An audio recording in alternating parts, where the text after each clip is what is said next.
everyone, and welcome to our webinar, Teacher Success Through Evidence-Based Professional Development. And thank you for carving out some time to spend with us today. We're happy to have you here.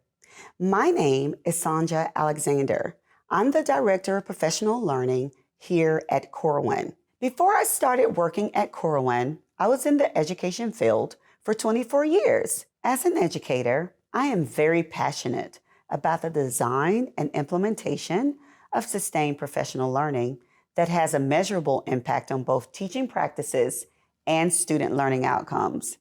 In my role at Corwin, it continues to be foundational to the collaborative work I do with authors and consultants as we seek to partner with schools and school districts to make an impact. Knowing that a few of you might be new to Corwin and what we're all about, we thought we'd start the webinar with our 5 core beliefs. All of these beliefs are interconnected, but the ones that are meaningful in the context of our short discussion today is the second one, that knowing our impact is a privilege and a responsibility. Our discussion about evidence-based PD today ties right into that belief, which I'm sure many of you share. Understanding what evidence is, how we use that evidence to shift our mindsets, and then how we use it to support teacher success is the best way to truly make sure the professional learning and support we're providing to teachers has a positive impact on student learning. In this brief webinar, we will be discussing how teachers experience success and the role of evidence-based PD in that success. To do that, we will first need to be clear about what we mean by evidence, both in the context of the Every Student Succeeds Act and in the context of the evidence we collect every day in schools. Next, we will talk about 5 key ways to shift into an evidence-based mindset so that we let the evidence guide our work and our decision-making, and we're able to make intentional choices in light of the evidence we collect. Finally, we will discuss how developing clarity around that process of collecting, analyzing, and acting on evidence builds teachers' sense of efficacy and success, allowing them to see how their growth translates to growth in student learning. In my work with education leaders and classroom teachers, what I see most often is some uncertainty about what evidence actually is or what it means when something's evidence-based. Part of this is because evidence can really be viewed through 2 related yet distinct lenses. The first is thinking about evidence and evidence-based through the Every Student Succeeds Act's requirements around evidence-based interventions. According to ESSA, evidence-based interventions are practices or programs that have evidence to show they are effective at producing results and improving outcomes when implemented. This kind of evidence is primarily produced through formal studies and research, so it's been proven in the field, not just in theory. To that end, evidence-based is also a key phrase in the ESSA funding guidelines around professional development. High quality, personalized, evidence-based professional development. For a PD program to be eligible for Title II, Part A funds, the program needs to prove that 4 pieces are happening. There's a way to evaluate impact of the program. There's a cycle of continuous improvement, meaning teachers are able to use data to understand what students need, set professional learning goals and strategies based upon that data, apply their new learning with ongoing support, and assess the impact of what they've applied. There are clearly defined professional learning roles and responsibilities for educators in a particular school or district to ensure meaningful implementation and collective accountability for results. And that there's an intentional focus on addressing changes in their teaching practice, which in turn will mean better results for students. There's been plenty of discussion when it comes to this new definition of professional development under ESSA. What does evidence-based mean? How do I know if the evidence I have is valid? And plenty of more questions abound. Many educators think it means more data or more reports.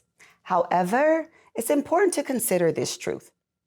Educators make instructional decisions based on evidence on a daily basis. You just might not think about it in that way. A high-quality PD program can help teachers make better use of the evidence they have to determine the gaps in their skills, make decisions about the professional development they need, measure their progress towards success, and see the impact of their new learning on student outcomes. In order for there to be an identified evidence-based impact, educator learning must be a continuous process that incorporates the collection of evidence as part of an educator's learning cycle.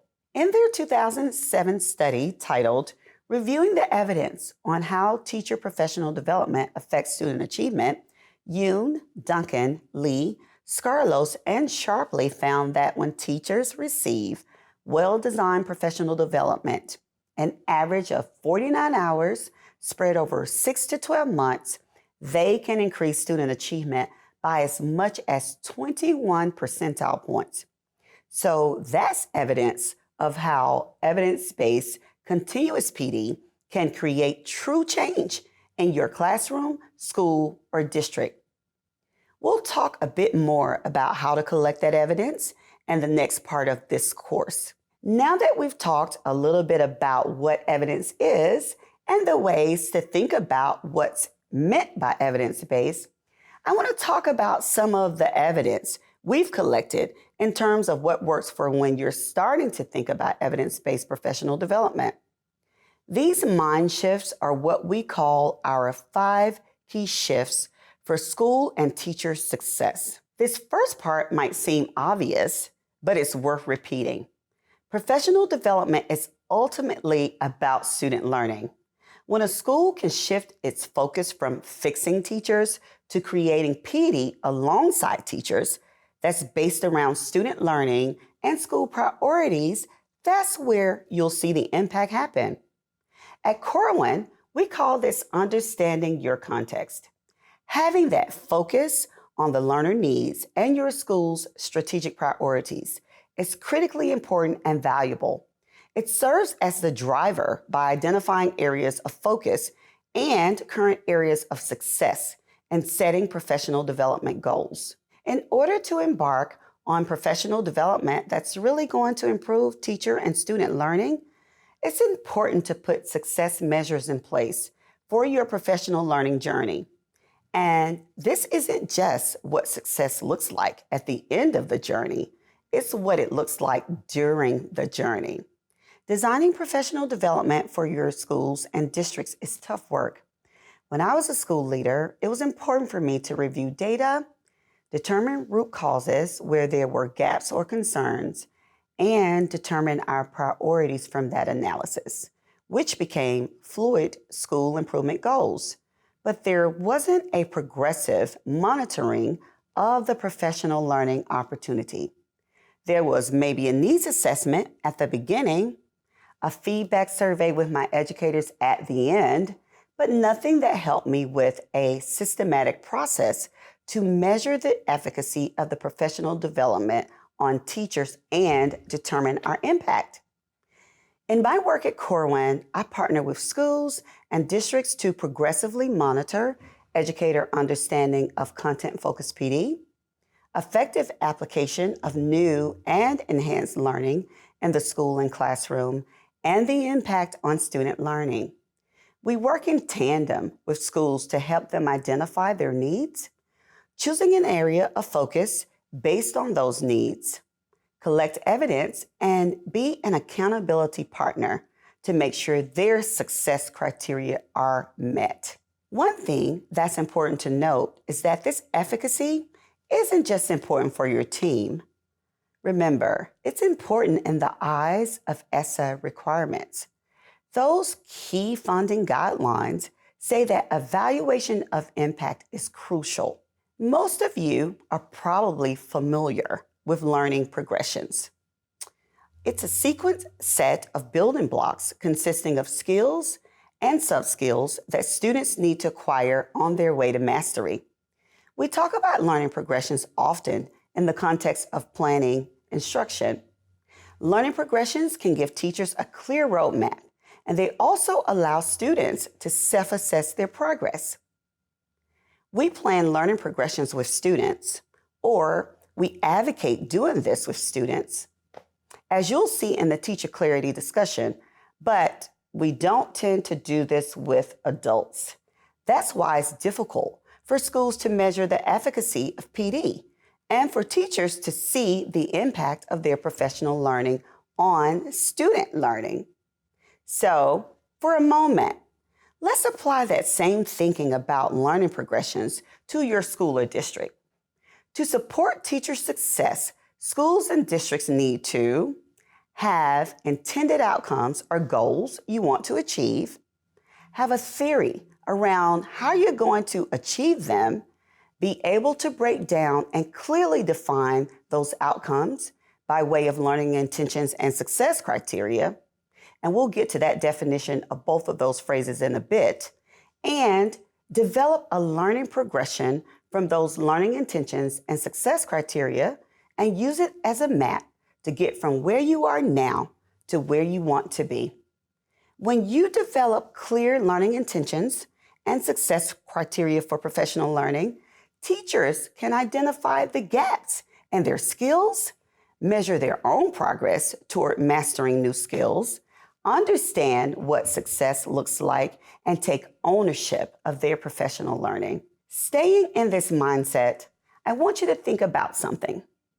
If you're looking to establish a learning progression roadmap for your school or district to create school and teacher success, which leads to student success, would it make sense to have sustained and continuous professional learning or a one-day workshop? When we get out of that one-day workshop mindset and start thinking in terms of ongoing professional learning, that's when the real change can begin. Those one-day keynotes or workshops are surface-level learning, and they typically don't work by themselves. So let's get into the next shift that needs to happen, which is to develop continuous cycles of professional learning. This idea of creating learning intentions and success criteria for professional development is what makes this next shift, developing continuous cycles of professional learning, really impactful. It's something that we at Corwin are really passionate about. The idea that teachers collaborate, examine data, set goals, and create learning strategies, apply that learning, and then assess their impact. That cycle is progressive, but it never ends. We've all had our fair share of professional development days that were interesting and might have had useful information, but either weren't directly applicable to what teachers needed to teach in the classroom or weren't implemented in the classroom because of the lack of opportunities and support for teachers to practice and apply their new learning. To truly see change in teacher practice, there needs to be ongoing opportunity and support for deep learning and learning transfer by way of coaching and implementation. Things like teacher teams, PLCs, lesson study, collaborative inquiry, and more. If you shift your thinking from one-off days to something that's embedded and sustained, the results for your teachers and your students are pretty astounding. One of the most powerful influences related to student achievement, as identified by the Visible Learning Research, the world's largest evidence base on what works best in raising student achievement, is collective teacher efficacy. The message from the research is clear, but it's something we often don't think about. The idea that collectively teachers can achieve more, especially if they collectively think they can do so.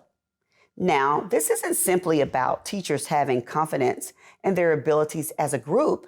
It's teachers working together to have appropriately high expectations of what student growth looks like and is fueled by the evidence of teacher impact. When teachers and school leaders fundamentally believe they can make a difference, and it's fed by the evidence that they are making a difference. If we look at it through the context of our discussion of evidence-based professional development, the idea of teachers examining student evidence, identifying gaps in their skills to meet student needs, developing new skills through ongoing professional development with clear learning intentions and success criteria, and measuring the impact of their professional learning on student learning, it's some powerful stuff. Those are some of the shifts to an evidence-based mindset. Now we're going to talk a little bit about after that mindset has shifted and what we mean when we talk about using evidence to make decisions. Let's unpack it by taking a look at the two levels of evidence that we talked about a few moments ago: school level evidence and classroom level evidence. The first part of this, understanding your school level evidence, is establishing a baseline. So understanding the evidence base around what works and what doesn't when it comes to student learning, getting introduced to the tools that will help you gather the evidence, and then collecting that evidence to identify not only growth areas, but areas that your school is already doing well. The process of collecting and analyzing your evidence is what's at the heart of designing evidence-based PD. Gathering evidence through a variety of tools, needs assessment surveys that will measure school and district supports and systems for change, pre- and post-participant surveys for progress monitoring and measuring impact.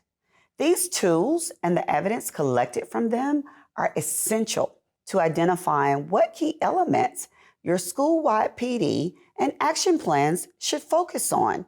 At the classroom level, evidence can only be collected if there's teacher clarity. When we talk about classroom evidence, we're really talking about teacher clarity when teachers have a deep understanding of what needs to be taught, why it needs to be taught, how to teach it, and what success looks like. On the surface, this might seem obvious. Of course, it's important for teachers to have clarity. And if we go back to the visible learning research, it's a high influencer in raising student achievement. If it's obvious, why do we need to talk about this? Well, if teachers aren't clear on the things I mentioned, the why, how, and what of what they're teaching, it's really tough for students to have power over their own learning. On the other hand, when those things are transparent, teachers are able to work alongside students to create plans, set goals, and establish what success looks like. There are 4 key pieces to this idea of teacher clarity. The first is what we've already talked about: clarity around organization. When we talk about organization, we're talking about getting clear on the standards and the curriculum teachers need to teach, as well as the objectives and outcomes of this learning. Achieving clarity around how the learning is organized creates the ability to develop learning progressions, those skills and sub-skills students need to learn to achieve mastery.